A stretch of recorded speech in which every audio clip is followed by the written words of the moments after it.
കാലചക്രം കറങ്ങി 1/4 നൂറ്റാണ്ട് പിന്നിടുമ്പോഴെല്ലാം രാമൻ വില്ലുചാരിയ ഇടമായ രാമവില്യം കഴകം പെരുങ്കളിയാട്ടപ്പെരുമയിലേക്ക് മിഴിതുറക്കുന്നു.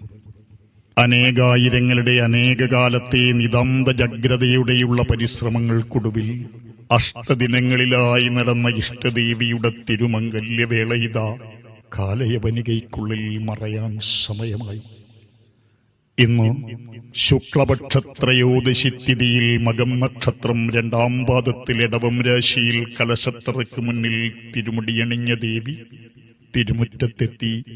അലങ്കരിച്ചൊരുക്കിയ കലശത്തിനും മംഗലക്കുഞ്ഞുങ്ങൾക്കുമൊപ്പം പള്ളിയറ വലം വെച്ച മാതാവ് അർദ്ധനാരീശ്വരി പടക്കത്തി ഭഗവതിയമ്മ അഷ്ടാദശ ആയുധങ്ങളുമേന്തി നടനമാടി 10,000-ങ്ങൾക്ക് ദർശന സൗഭാഗ്യമേകി ഇതാ തിരുമുടി താഴ്ത്തുകയായി.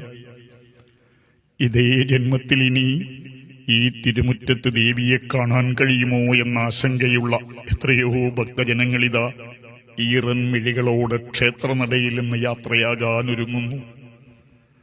1/4 നൂറ്റാണ്ട് കഴിഞ്ഞ് അവശേഷിക്കുന്ന ഭക്തർക്ക് വേണ്ടി ഇനിയും അമ്മയെത്തും.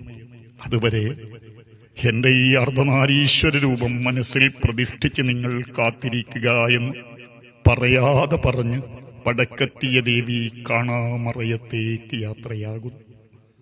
കടൽ പോലെ അനന്തമായ ഏതോ യുഗമുഹൂർത്തത്തിൽ ആരംഭിച്ചൊരു സമുദായത്തിന്റെ കഥ ആര്യദേശത്ത് നിന്ന് പ്രയാണം ആരംഭിച്ച യാനപാത്രം പോലെ ഇനിയും ഒഴുകിക്കൊണ്ടേയിരിക്കും.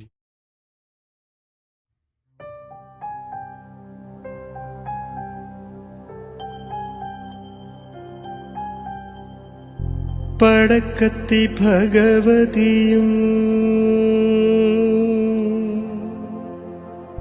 ദൈവപ്പൂമാരുതനും